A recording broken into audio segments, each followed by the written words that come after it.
War has always fascinated and terrified us. We see soldiers as heroes, strong, fearless, ready to face anything. But behind the medals and uniforms are real people, caught in moments where everything can go wrong in an instant. Sometimes, it's not the enemy that takes their lives. It's something far more shocking, unexpected, and disturbing. These are the 5 most disturbing military deaths ever, and once you hear them, you'll never look at war the same way again.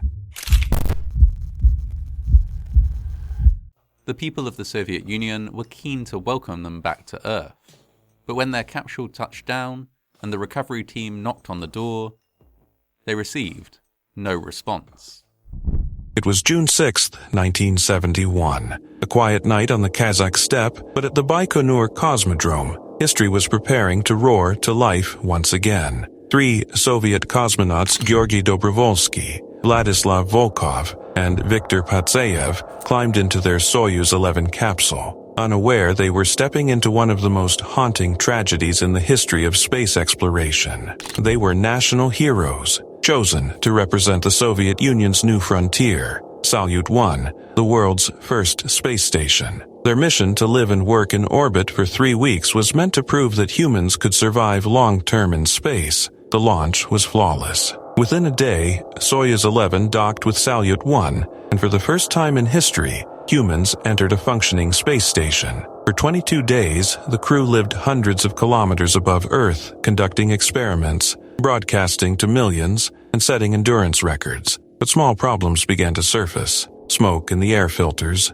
a brief electrical fire, and communication static. Still, they stayed calm and completed the mission. By June 29th, their work was done. They sealed the station, undocked, and began their return to Earth. Every system checked out, their voices steady and confident. Then, suddenly, radio silence. The capsule re-entered the atmosphere smoothly. Parachutes deployed, and at 2:17 a.m. on June 30th, it landed softly in Kazakhstan. Ground crews rushed to greet the heroes, but when they opened the hatch, their smiles vanished. All 3 cosmonauts sat motionless, their faces blue, blood at their noses and ears. There was no fire, no crash, just silence. They had suffocated in space. The investigation uncovered a horrifying truth. A tiny pressure valve, damaged during separation, had opened too early, venting the cabin into the vacuum of space. Within 15 seconds, the pressure dropped to 0. Viktor Patsayev, seated closest to the valve,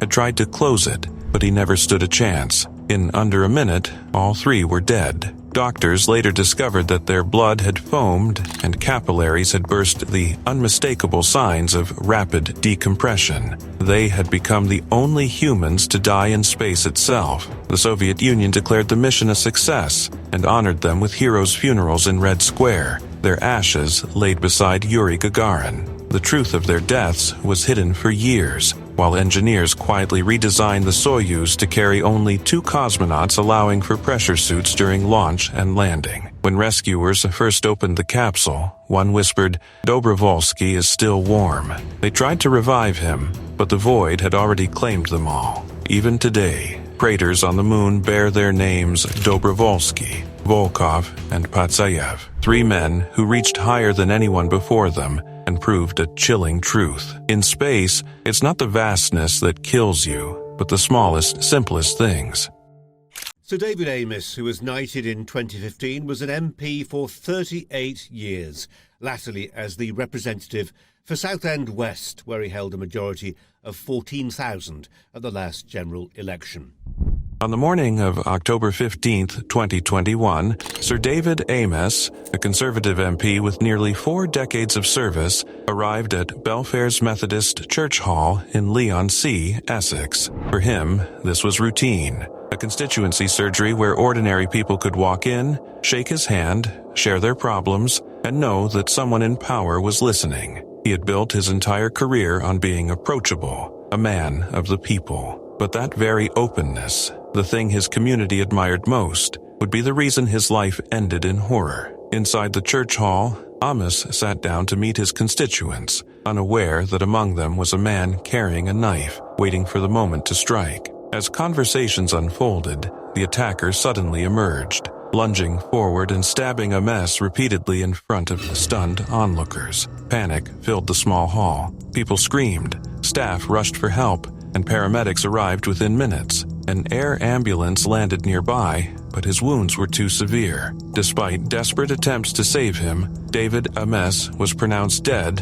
at 1:13 p.m. The man arrested at the scene was Ali Harbi Ali, a British citizen who later admitted he was inspired by the ideology of Islamic State. He had planned the killing for years, scouring the names of MPs who voted for UK airstrikes in Syria, and even scouting out other targets before settling on Ames. What makes this even more chilling is the cold calculation.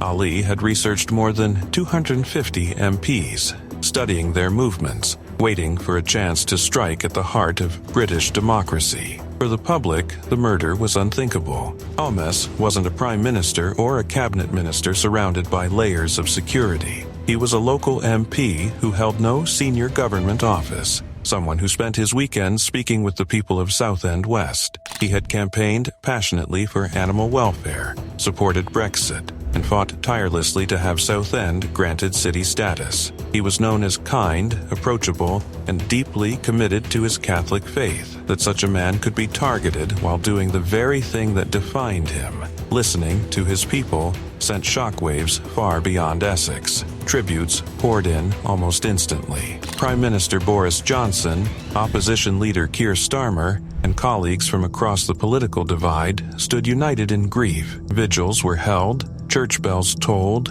and communities mourned a man who had never shied away from meeting face-to-face with those he served. To his constituents, he was not just an MP, he was a neighbor, a familiar figure who always made time for a chat. But behind the mourning lay something darker. Ames himself had once written in his autobiography that the killing of Joe Cox in 2016 had spoilt the great British tradition of the people openly meeting their elected politicians. He feared that one day MPs would no longer be safe in the simple act of engaging with their communities. In a haunting twist of fate, those very words became a prophecy of his own death. Ali Harbi Ali later stood trial at the Old Bailey, showing no remorse. He smirked in court, declared he had no regrets, and justified his act as part of a twisted ideology. The judge called him a cold, calculated, and dangerous individual, sentencing him to life in prison with no chance of release. For Ames's family, there was no relief in the verdict. "We shall never get over this tragedy," they said. Their grief only deepened by the thought that a husband, father, and grandfather was stolen from them in such a brutal way. In the weeks that followed, tributes to Ames turned into legacy. Southend was officially granted city status, fulfilling one of his greatest political campaigns. Colleagues called him a martyr for democracy, a reminder that in an age of political division, violence must never silence debate. We begin tonight with another alleged case of death by hazing, but this one is different.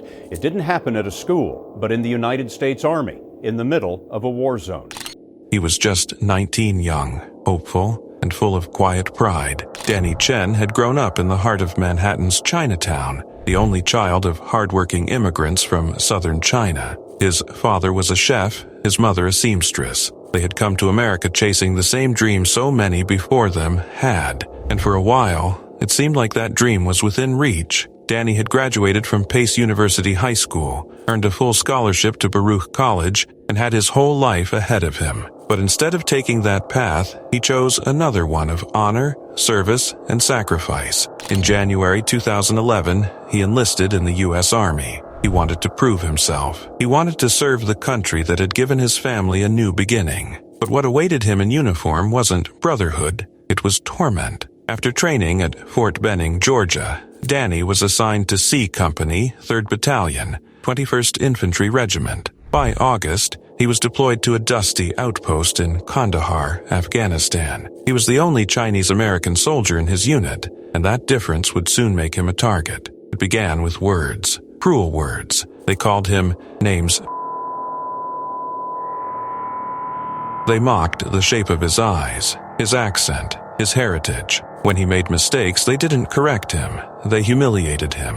When he was tired, they worked him harder. And when he fell behind, they made him crawl through gravel until his skin tore open. Sometimes they threw rocks at him. Other times, they dragged him across the ground like a rag doll. Every day, the bullying escalated. He was supposed to be serving alongside brothers. Instead, he was surrounded by tormentors wearing the same uniform. One night, a sergeant dragged him out of bed and pulled him over 15 meters of gravel for forgetting to turn off a water heater. The incident left his back bruised and bleeding. His superiors saw it. They heard the racial slurs. They saw his pain, but no one stopped it. No one intervened. The abuse continued, 6 long weeks of cruelty that broke him piece by piece. He confided in one of his fellow soldiers that he couldn't take it anymore. "They treat me like a dog," he said. "Sometimes I just want to end it." And on October 3rd, 2011, that's exactly what he did. Inside his living quarters at the base in Kandahar, Private Danny Chen took his own life with his rifle. When they found him, it was too late. The boy, who had joined the army to serve his country, was gone not by enemy fire, but by the brutality of his own unit. When word reached his parents in New York, they were shattered. The Army's first explanation was vague, distant, almost cold. He died from a self-inflicted gunshot wound. No details, no answers, just silence. But as the truth began to unfold, it became something far darker than anyone had imagined. Investigators uncovered months of abuse, a pattern of racial taunting, physical punishment, and hazing that drove Danny to the breaking point. Soldiers admitted to forcing him to crawl on rocks while they threw stones at him, calling him slurs as he bled. On the very day he died, they had made him crawl over 100 meters of gravel while carrying heavy gear, mocking him every step of the way. The Army eventually charged 8 soldiers, superiors and peers alike. Their names became public, their crimes laid bare: assault, maltreatment, dereliction of duty, and negligence. The trials dragged on for months, revealing a toxic environment where racism and cruelty festered unchecked. Some received short jail terms, 30 days here, 6 months there. Others were demoted or discharged, but none of it felt like justice. On October 13th, 2011, under a gray New York sky, Danny was laid to rest in Valhalla Cemetery with full military honors. In the rugged mountains of Zabul Province, Afghanistan, U.S. and Afghan forces had spent the entire day sweeping through the remote Gaza Valley, a place known for its harsh terrain and hidden dangers. They were there to secure the area ahead of Afghanistan's 2014 presidential elections. But as night fell, that mission turned into one of the most tragic and disturbing friendly fire incidents in modern U.S. military history. The team, a mix of U.S. Special Forces, infantry soldiers, and Afghan allies, had been exchanging sporadic fire with Taliban fighters throughout the day. By nightfall, they believed the worst was over. Then, as they began to pull back toward their extraction points, the mountains erupted in gunfire. The Taliban had returned, ambushing from the shadows. In the chaos, an air controller on the ground, exhausted, under pressure, and desperate to protect his team, called for close air support from above. High in the sky, a B-1B Lancer bomber circled, its crew ready to rain down precision fire on the enemy. But what was meant to save them would instead destroy them. The bomber locked onto coordinates sent from the ground. Laser-guided bombs were armed. The air controller confirmed his target, believing he was directing the strike toward enemy positions on a ridge just 300 meters away. What he didn't know, what no one knew, was that the coordinates were wrong. The soldiers on that ridge weren't the enemy. They were his own brothers in arms. At 8:21 p.m., 2 500-pound JDAM bombs dropped from the B-1B and screamed toward the earth. The explosions shattered the valley, lighting up the dark mountains with a blinding flash. The shockwave rolled across the rocks, and then came the silence, that eerie, heavy kind that only follows something unspeakable. When the first rescuers reached the ridge, the horror hit them like a physical blow. The strike had landed directly on top of the friendly position. 5 U.S. soldiers and 1 Afghan interpreter were gone, lives erased in an instant by their own side. Their gear was shredded, their positions unrecognizable. One soldier, Staff Sergeant Scott Studenmund, was still breathing when they found him. His team's medic, Brandon Branch, worked desperately under the flicker of firelight to save him, wrapping tourniquets, whispering reassurance, but it was too late. The young soldier took his final breath in the arms of a brother who couldn't believe what had just happened. Those killed that night were not ordinary men. They were among America's best. Staff Sergeant Jason McDonald, 28, a decorated Green Beret from Georgia. Specialist Justin Helton, 25, a bomb disposal expert from Ohio. Corporal Justin Klaus, 22, a tough infantryman from Washington. Private First Class Aaron Toppin, just 19, on his first deployment from Illinois, and Afghan soldier Sergeant Gulbuddin Saki, who had stood shoulder to shoulder with them. They had trained for years to fight the enemy, not to die by mistake. When the truth emerged, it stunned everyone from commanders to grieving families back home. The investigation revealed a devastating flaw in the bomber's targeting system. The B-1B's high-tech sniper pod, used to identify ground targets, couldn't detect the infrared strobes on American helmets, the very beacons meant to mark them as friendly. From the sky, the bomber crew couldn't tell who was who. They had relied on those invisible markers assuming they worked. They didn't, and no one on the ground knew it. The report later called it an avoidable tragedy. But those words did nothing to heal the pain. The air controller had given the wrong coordinates, the commander had trusted flawed information, and the bomber had followed orders without question. Every small mistake, every false assumption lined up perfectly to create a disaster. One wrong signal, one missed detail, and 5 heroes were gone. Captain Derek Anderson, the Special Forces officer leading the operation, was cleared of wrongdoing, but his career ended anyway. The Air Force controller who called in the strike was forced out of special operations. Families demanded answers that never truly came. Good evening, everybody. I'm Peter Jennings at ABC News headquarters. In the words of a flight director at NASA, it has been a bad day. 7 astronauts have died, their families shattered. The space program has been dealt a terrible blow. The larger family of men and women in space exploration devastated.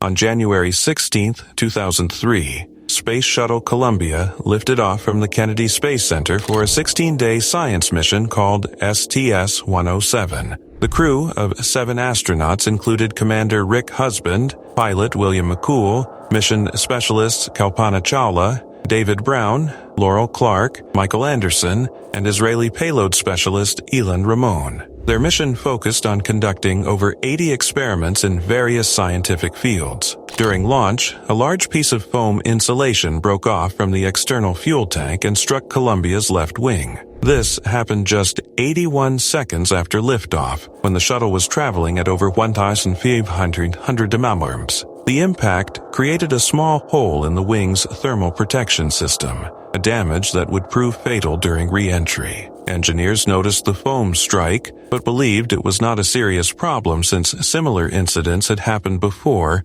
without causing disasters. NASA engineers requested high-resolution images from military satellites to inspect the wing, but mission managers denied the request. They reasoned that even if there was damage, nothing could be done to fix it while in orbit. The crew, unaware of the danger, carried out their experiments and maintained cheerful communication with mission control throughout the mission. On February 1, 2003, Columbia began its return to Earth. As it entered the atmosphere over the Pacific Ocean, hot plasma entered through the hole in the left wing. Temperatures rose above 2,500 degrees, melting the aluminum structure inside. The sensors on the left wing began failing rapidly. At 8:59 a.m. EST, while the shuttle was 200,000 feet above Texas, Columbia's left wing tore away from the fuselage. Within seconds, the shuttle disintegrated, scattering debris across Texas and Louisiana. All 7 astronauts lost their lives instantly. The tragedy shocked the world. It was the second major disaster in the history of the NASA's Space Shuttle program, after the Challenger explosion in 1986. NASA suspended all shuttle flights for over 2 years to investigate and improve safety.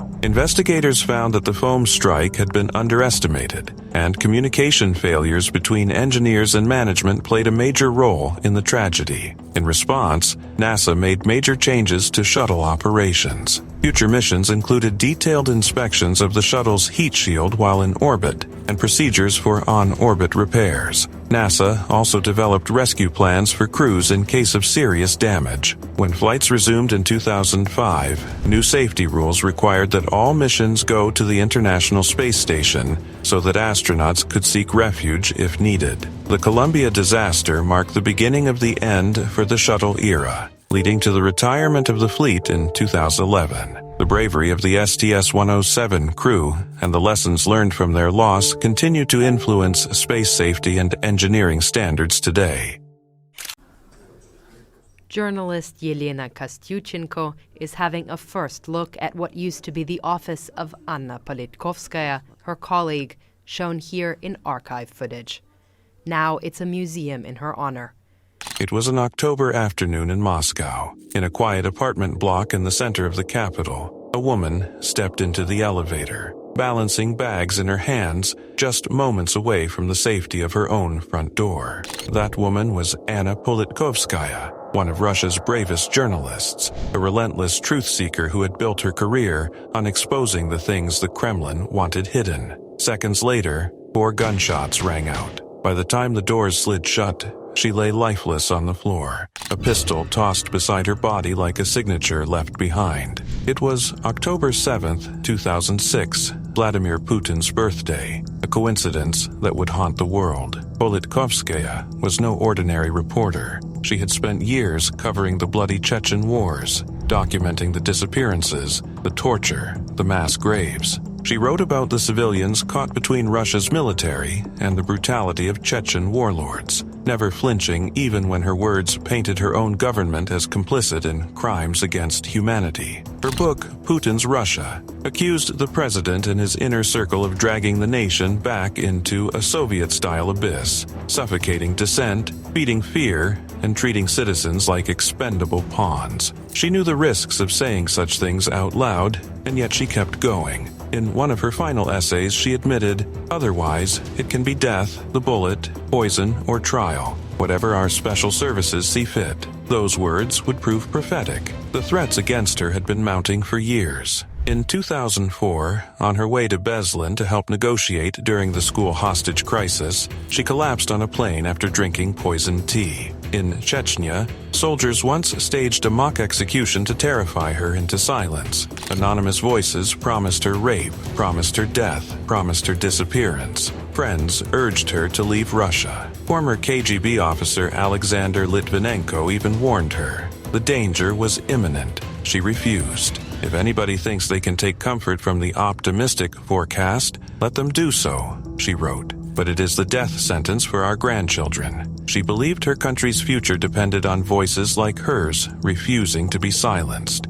And yet, in the end, the silencing came. 4 bullets, one of them to the head, executed with chilling precision. Investigators called it a contract killing, designed to send a message. The timing was impossible to ignore. Her assassination fell on the exact day of Putin's 54th birthday, just 2 days after Chechen leader Ramzan Kadyrov's birthday celebrations. Many wondered, was this a macabre gift, a demonstration of loyalty to power? Or was it simply the perfect moment to deliver maximum humiliation to a government already despised by her pen? The shockwaves spread instantly. Colleagues at Novaya Gazeta, the independent paper where she worked, didn't mince words. She had been killed for her reporting, nothing else. International governments demanded justice. Crowds gathered with candles outside the Russian embassy in Helsinki, in Moscow, in New York, in Paris, in London. More than 1,000 mourners filed past her coffin at the Troyekurovsky Cemetery, but not a single senior Russian official appeared at her funeral. It was as though the state preferred to erase her existence rather than acknowledge her sacrifice. The investigation that followed felt less like a pursuit of justice and more like a performance staged for the world. Suspects were arrested, then acquitted, then retried. Chechen men were paraded through courts. Former police officers were accused of orchestrating her murder. In 2014, 5 men were convicted, 2 given life sentences. And yet, the most important question, who ordered the hit, remains unanswered to this day. Powerful figures were whispered about, connections to the FSB hinted at, but the truth was buried beneath layers of secrecy. One of her alleged killers, Sergei Kadzikurbanov, was even pardoned in 2023 after fighting in the war in Ukraine. It was as if the system itself was mocking her memory, recycling killers back into service. April 14th, 1994. An American F-15 patrol over the mountains of Iraq picks up an unexpected radar signature.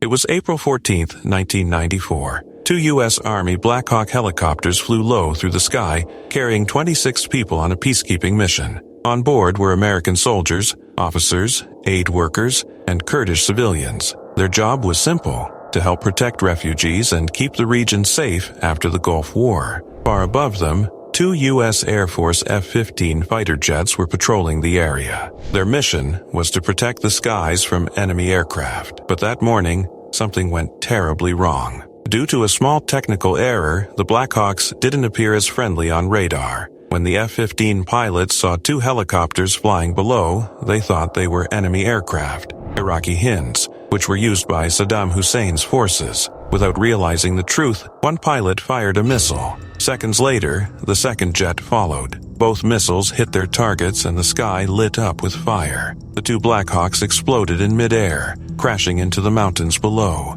Every single person on board was killed instantly. It was only later that the horrifying truth came out. The F-15s had destroyed their own side's helicopters. At first, the U.S. military claimed it was an accident caused by confusion during a mission, but investigations revealed a series of shocking failures. Communication between the Army and Air Force had completely broken down. The AWACS plane that was supposed to track all aircraft in the area never warned the F-15s. The identification system that should have labeled the helicopters as friendly wasn't working properly. Every layer of safety that should have prevented the tragedy failed. The pilots, Captain Eric Wixon and Lieutenant Colonel Randy May, said they truly believed they were attacking enemy aircraft. From a distance, the Blackhawks looked like Hinds, and no one corrected them. On the radio, after the missiles hit, one of them said, "Stick a fork in them. They're done," not realizing those were their own people.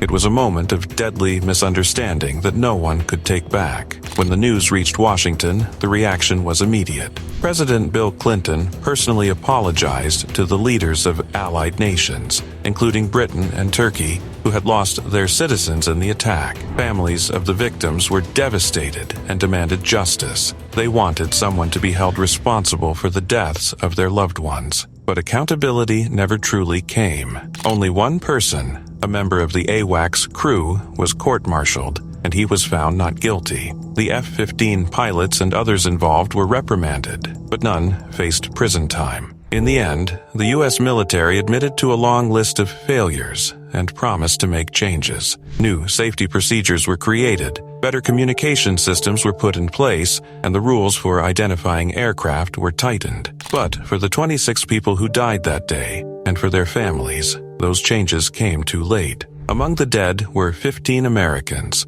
3 Turkish officers, 2 British officers, 1 French officer, and several Kurdish civilians. Each one had been part of a mission meant to save lives. Instead, their lives were lost to a tragic mistake made by their own side. At the height of the Cold War, 2 superpowers would vie to put their man on the moon.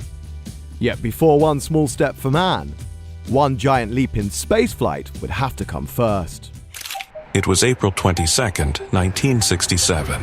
The pale dawn light spread across the Baikonur Cosmodrome as Vladimir Komarov, husband, father, and national hero, walked slowly toward the launch pad of Soyuz 1. Every step echoed like a heartbeat. He knew this might be his last walk. Behind the proud smiles and patriotic speeches, he carried a terrible secret. The spacecraft he was about to pilot was fatally flawed. Komarov, 40 years old, was already a Soviet icon, a test pilot and cosmonaut who had flown on Voskhod 1, the first mission to carry more than one human into space. But this flight was different. He wasn't chasing glory. He was walking into a machine he knew could kill him. His closest friend, Yuri Gagarin, had begged the Kremlin to cancel the launch. Engineers had found over 200 major defects: faulty parachutes, unstable controls, unreliable sensors, and a heat shield that might rip off during re-entry. The warnings were ignored. The launch was politically timed for Lenin's birthday and May Day celebrations. Komarov faced an impossible choice. If he refused, Gagarin, his backup, would have to fly. He couldn't let his friend die in a doomed spacecraft, so he accepted the mission in silence, smiling for cameras as he stepped into Soyuz 1, knowing it was a coffin. At 3:35 a.m., the rocket roared to life. Within minutes, disaster struck. One of the two solar panels failed to deploy, crippling power and control. Komarov fought to stabilize the tumbling ship, burning precious fuel as ground control scrambled to save him. The planned launch of Soyuz 2 was canceled immediately. For 18 orbits, Komarov battled the failing spacecraft. His calm voice masked the chaos. Conditions are poor. Eventually, Mission Control ordered an emergency return. The capsule entered Earth's atmosphere engulfed in fire. The heat shield held, but the parachutes did not. The main chute failed to open, and the backup tangled with it. There would be no slowing down. Soviet listening posts recorded Komarov's final words filled with rage and despair as he cursed the officials who had sent him to his death. At 7:24 a.m., Soyuz 1 slammed into the steppe near Orenburg at over 250 mm, flattening on impact and erupting into flames. His remains fused with the wreckage unrecognizable, beyond recovery. Komarov became the first human to die during spaceflight. The Soviet Union hid the truth, but among his fellow cosmonauts, outrage spread. Gagarin and others demanded accountability for a tragedy caused not by space itself, but by politics and pride. Soyuz flights were grounded for 18 months, and hundreds of flaws were corrected, the same ones Komarov had warned about. His sacrifice forced a reckoning within the Soviet space program. Vladimir Komarov didn't die because space is dangerous. He died because politics made it deadly. His final flight remains a haunting reminder of courage, friendship, and the deadly price of ambition. Staff Sergeant Ryan Masseth, an elite Green Beret soldier, died in Iraq last January. Air Vice Marshal Abed Hamid Mohoush, one of the most powerful men in Saddam Hussein's Air Force. A decorated pilot, a veteran of the Iran, Iraq, and Gulf Wars, a man who had spent decades commanding the skies. But by late 2003, his world had collapsed. Saddam's regime was gone, Baghdad had fallen, and U.S. forces now controlled Iraq. In early November that year, the Americans came for his family. His sons were taken during raids, dragged from their home and held at an undisclosed location. So, like a father desperate to protect what little he had left, Mohoush did something no one expected. He surrendered himself. On November 10, 2003, he walked through the gates of a U.S. base in Al-Qaim, near the Syrian border, hoping that his cooperation would bring his sons home. He didn't know that within 16 days, he'd be dead. At first, the official story sounded clean, controlled. The U.S. military said Mohoush had died of natural causes. They told the media he had fallen ill during questioning. Leaflets were dropped across Iraqi villages claiming that the general had cooperated, given up insurgent names, and helped U.S. forces. The message was simple: surrender, and you'll be treated well. But behind those carefully crafted headlines was a very different truth. The truth began to unravel slowly. The Washington Post published what the U.S. military hadn't wanted anyone to see. Mohoush hadn't been captured in a raid he had walked in voluntarily. He hadn't died from illness. He had been tortured to death. For 2 weeks, he had been interrogated by a mix of U.S. military intelligence officers, CIA operatives, and Iraqi mercenaries hired by the agency. When Mohoush didn't give them what they wanted, they turned to claustrophobic techniques, a sanitized phrase for what was really happening behind those concrete walls. He was beaten with clubs and rubber hoses. His ribs were broken. His body was battered from head to toe. Then, on November 26, 2003, inside a small dimly lit room known only as Interrogation Room 6, his final session began. A soldier forced him into a sleeping bag, zipped it shut, and sat on his chest. Mohoush's ribs cracked further under the weight. He tried to breathe, but the air was gone. Trapped, crushed, gasping. The 56-year-old father, pilot, and patriot suffocated to death on a concrete floor, not on a battlefield, but in a place where he was supposed to be a prisoner of war, protected by law. Hours later, a statement was issued. The detainee complained of feeling sick and lost consciousness. For months, that was the version the world was meant to believe. But the truth had a way of clawing its way out. When the Abu Ghraib scandal broke in 2004, hidden documents surfaced, autopsy reports, witness testimonies, and interrogation logs that told the real story. The cause of death, asphyxia due to smothering and chest compression. The body showed extensive blunt force trauma. By 2005, 4 soldiers were charged. Chief Warrant Officers Louis Welshofer Jr. and Jeff Williams, along with Sergeant First Class William Summer and Specialist Jerry Loper. They had all been there, part of the system that turned interrogation into torture. 2 days before his death, Mohoush had already been beaten nearly unconscious by a CIA-sponsored group of Iraqi paramilitaries. They pummeled him with fists, a club, and a rubber hose. He was handed over to Army interrogators barely able to stand. And yet, the next day, they zipped him into that sleeping bag and sat on him until he stopped breathing. At the trial in 2006, Chief Warrant Officer Welshofer faced charges of murder and assault, but the verdict shocked many. Not guilty of murder. Instead, he was convicted only of negligent homicide and dereliction of duty. His punishment? No prison time. Just a $6,000 fine, 2 months of home restriction, and a formal reprimand.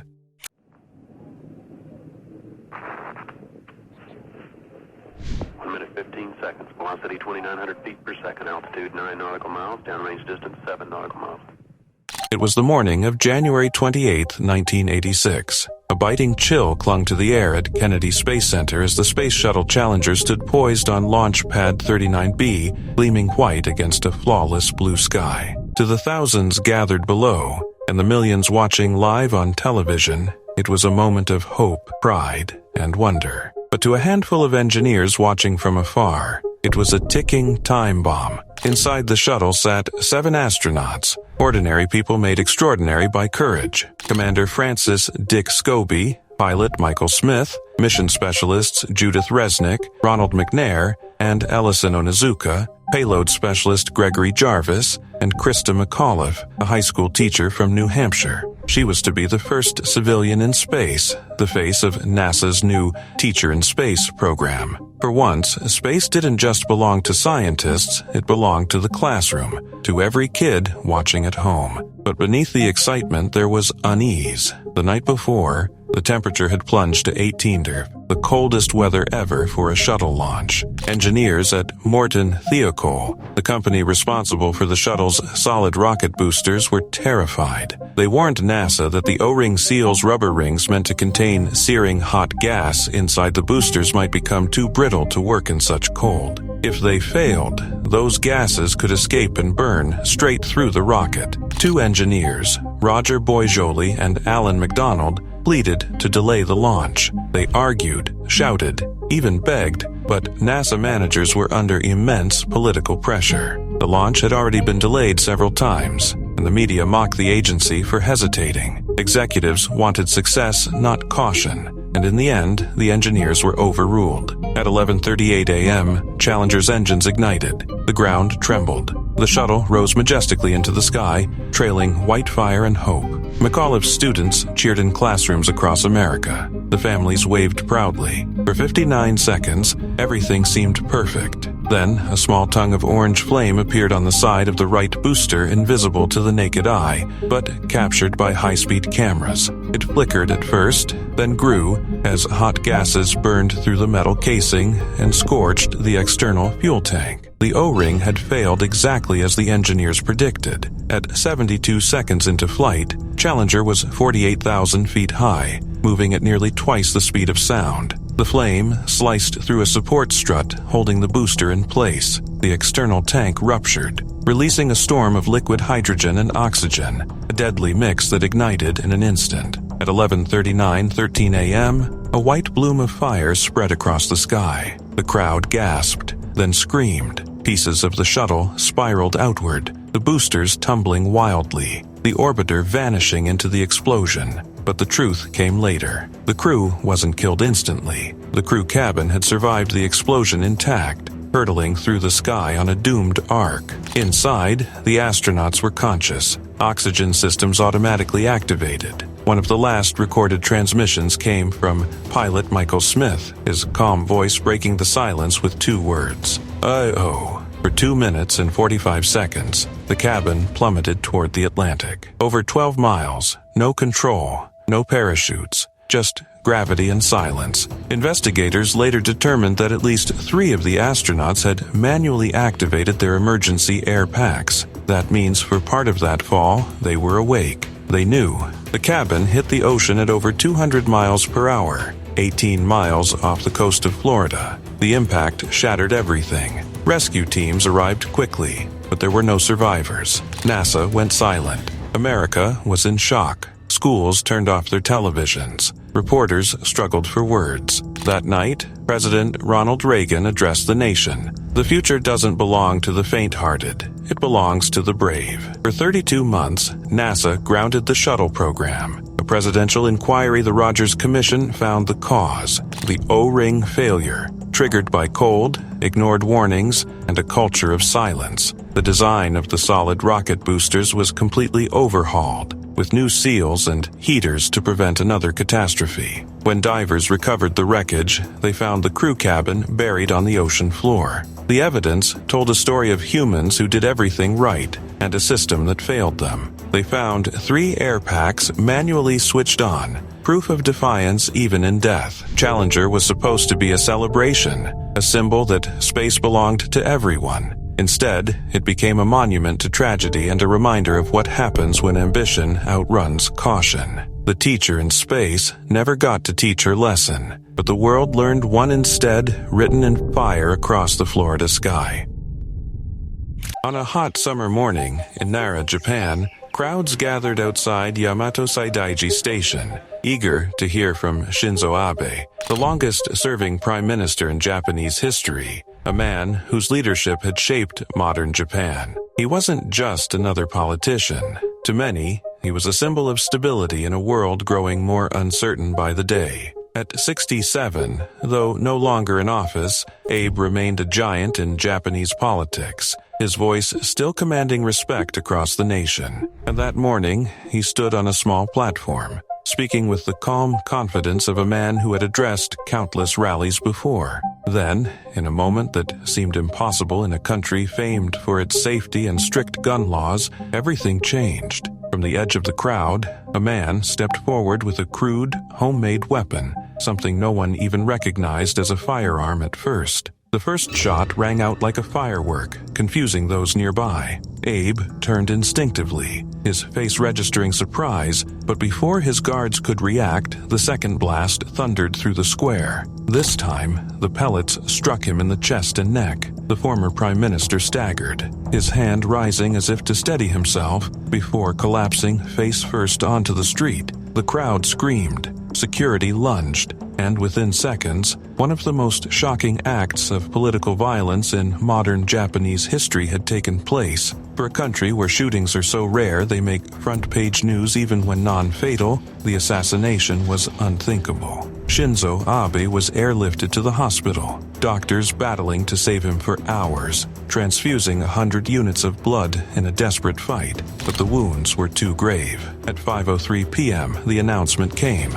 Abe was dead. The entire world reeled. The assassin, 41-year-old Tetsuya Yamagami, was seized on the spot. His motive stunned the nation as much as the act itself. Yamagami wasn't a foreign agent or a radical revolutionary. He was a man consumed by a personal grudge. His family had been torn apart by the Unification Church, a controversial religious movement tied for decades to Japan's conservative politicians. His mother's devotion had bankrupted the family, leaving him bitter and broken.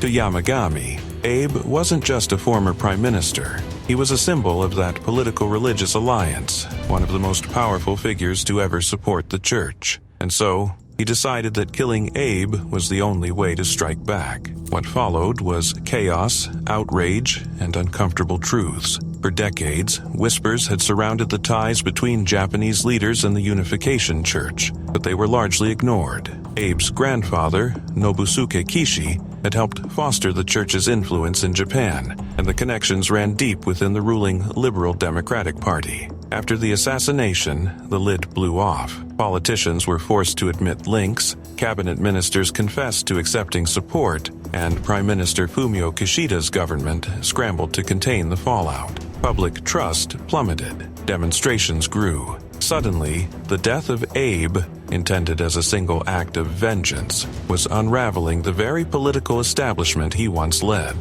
The shock spread beyond Japan, and then came the haunting thought: had this been preventable? Security lapses became glaring in hindsight. The shooter had walked right up behind Abe, within meters. With a bulky weapon, no one stopped. The first shot was dismissed as a strange noise, giving him time to fire again. Police chiefs resigned in disgrace, admitting failure. In the end, Abe had died not just because of one man's hatred, but because the system designed to protect him had faltered at the worst possible moment. On September 27, 2022, Japan held a rare state funeral for Shinzo Abe. Thousands lined the streets as his motorcade passed, some waving flags, others silently weeping. The event was broadcast worldwide, cementing Abe's place in history, not just as a prime minister, but as the victim of an act that shattered Japan's illusion of safety. April 14th, 1865. Abraham Lincoln was enjoying a play at Ford's Theater in Washington, D.C. The night of April 14th, 1865, was supposed to be one of relief and celebration.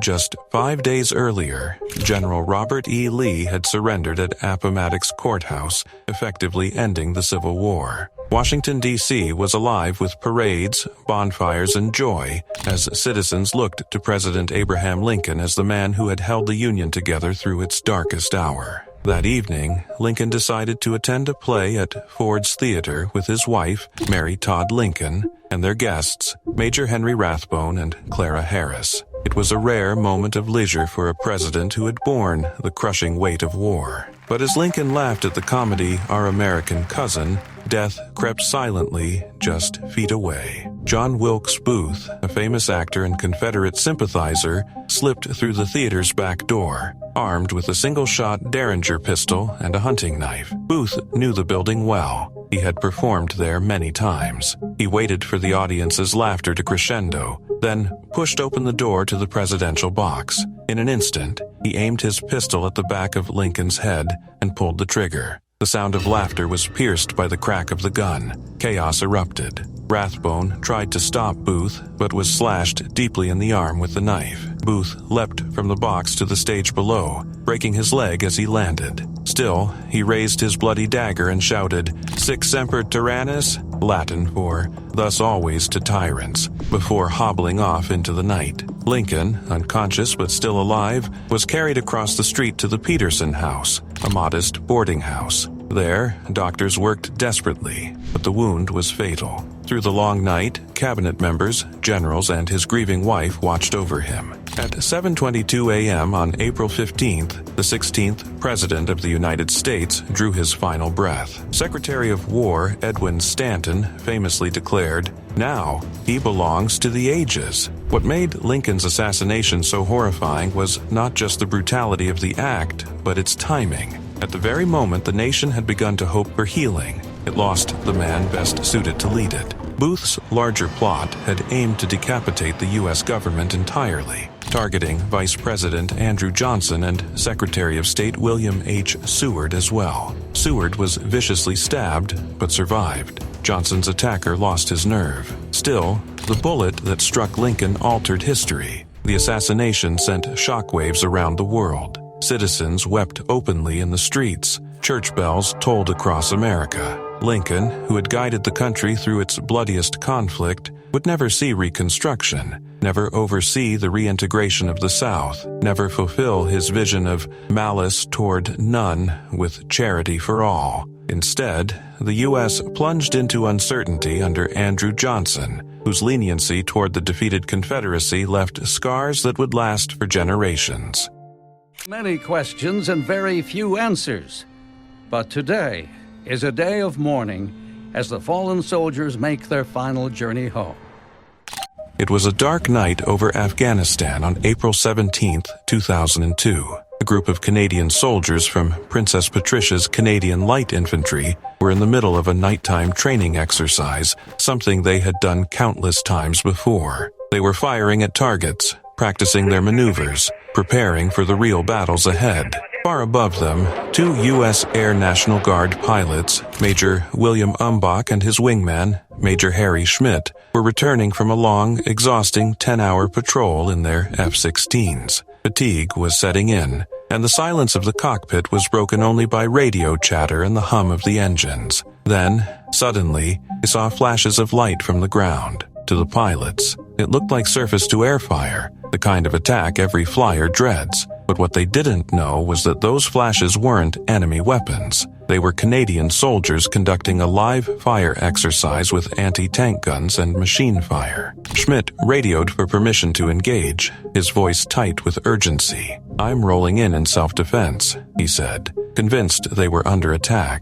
His flight lead warned him to wait. "Let's make sure it's not friendly." But the tension in the air was suffocating. Seconds later, Schmidt released a 500-pound laser-guided bomb toward the supposed threat below. 22 seconds later, the explosion lit up the desert night like a second sunrise. The blast tore through the Canadian camp. 4 soldiers were killed instantly. 8 more were gravely wounded. When the dust settled, the horrifying truth came out: the men on the ground weren't Taliban fighters. They were allies, friends, the first Canadians to die in combat since the Korean War, and it was at the hands of their own side. In the aftermath, chaos erupted between military commands. Both Canada and the U.S. launched investigations. The findings were damning. The Canadian board concluded that their troops had done everything by the book, their training had been approved, their procedures sound. The tragedy, they said, came from above. The U.S. pilots had broken protocol,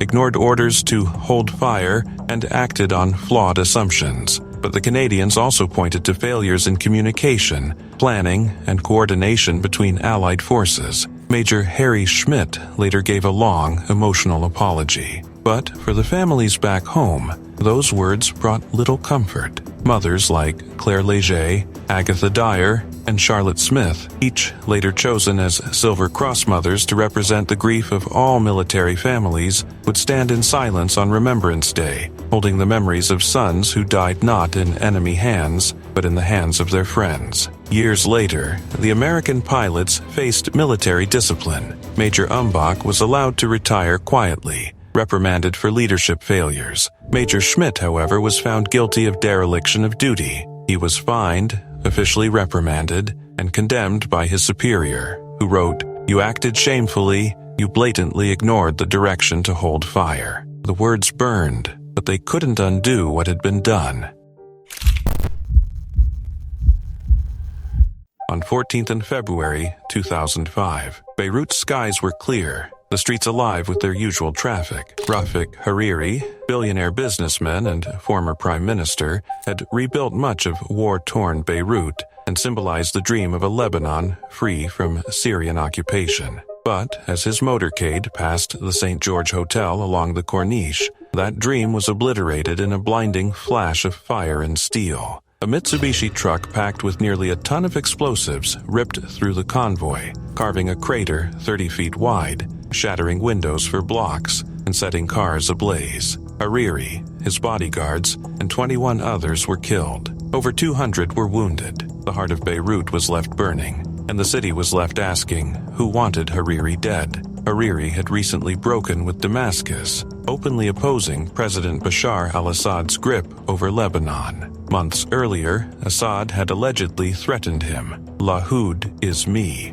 Opposing him is opposing Assad himself. I will break Lebanon over your head if you stand in my way. His murder ignited fury. Hundreds of thousands flooded Martyrs Square, demanding an end to Syria's nearly 30-year military presence. The Cedar Revolution forced Syrian troops to withdraw by April 2005, a change Hariri's death achieved in weeks. Investigations later pointed to Hezbollah operatives. Phone records and surveillance footage exposed a coordinated network, but direct proof linking Hezbollah's leadership, or Syria, to the attack never surfaced. In 2020, Salim Ayash was convicted in absentia. yet the mastermind remained hidden. Even investigators weren't safe. Wissam Eid, who uncovered key phone evidence, was assassinated in 2008.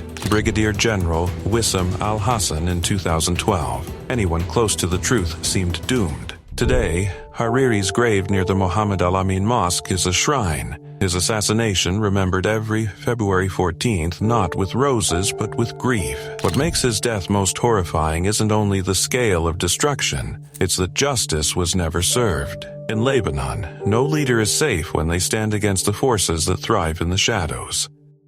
It was November 15th, 1967 morning over the Mojave Desert. On the runway at Edwards Air Force Base, a sleek black aircraft sat beneath the wing of a massive B-52 bomber. Inside its cockpit was 37-year-old Major Michael J. Adams, a test pilot, an engineer, and a man who had spent his life chasing the edge of the impossible. Adams wasn't just another pilot. He was one of the best veterans of the U.S. Air Force, a man being quietly considered for NASA's astronaut corps. He had already flown 6 missions in the legendary X-15, a rocket-powered aircraft built to explore where the atmosphere ended and space began. This would be his 7th flight, 365 OS 97, a test meant to reach an altitude of 250,000 feet, more than 47 miles above the Earth. It was a routine mission by X-15 standards, but everyone in the program knew routine was a dangerous word. At exactly 10:30 a.m., the B-52 released the X-15 from 45,000 feet over Delamar Dry Lake. The moment Adams hit the ignition,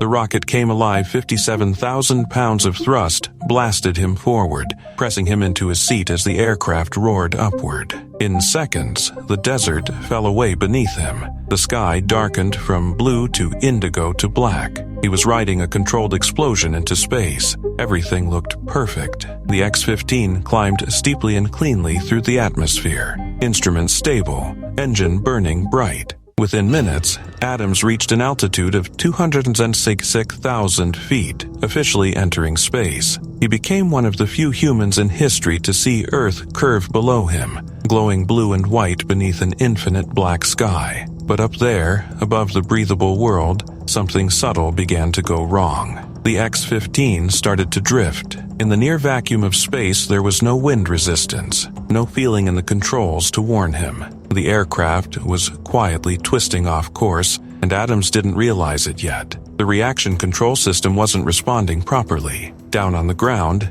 engineers at Edwards tracked his flight path, unaware of the silent instability building above. Adams began his descent, but the yaw became worse. The X-15 started to spin. Not a gentle rotation, but a violent, tumbling motion, the kind that even the most skilled pilot can't easily stop. He fought the controls, tried to steady her. His voice came over the radio, strained but calm. "I'm in a spin." Mission Control couldn't see his true orientation. The data was patchy, the plasma around the aircraft blocking signals. They told him to stay steady, to work through it. But there was no spin recovery procedure for a rocket plane moving faster than Mach 5. Adams was now falling back into the atmosphere, sideways, spinning end over end at over 3,000 miles per hour. As he re-entered thicker air, aerodynamic forces slammed into the X-15. The aircraft's angle of attack was so extreme that it was flying almost broadside into the air. The G-forces mounted 5 Gs, 10 Gs, 15 Gs. Adams struggled to correct, but at that speed, even the smallest movement could send the craft into chaos. The black horizon spun wildly in front of him. At 65,000 feet, traveling at Mach 3.9, the X-15 reached its breaking point. The stress on the airframe was beyond anything human or machine could bear. The aircraft began to tear itself apart,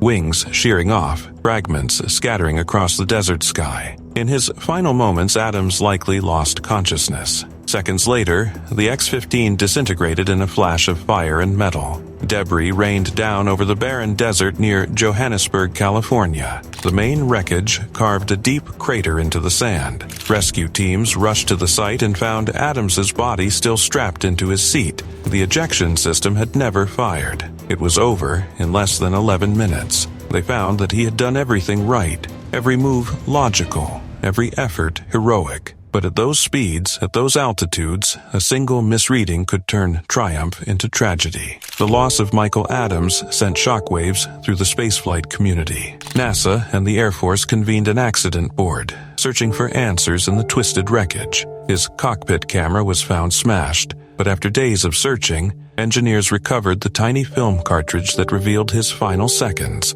a man calmly working the controls until the end. The board made crucial changes after his death: new ground-based attitude indicators, better pilot training for disorientation, and tighter safeguards on flight control systems. From that day forward, mission controllers could see exactly what their pilots saw: pitch, roll, yaw, heading in real time. It was a lesson written in blood and sky. Major Michael J. Adams was posthumously awarded astronaut wings, making him the first person to earn them by dying in space. His name is carved into the Space Mirror Memorial in Florida, alongside others who gave their lives pushing the boundaries of human flight.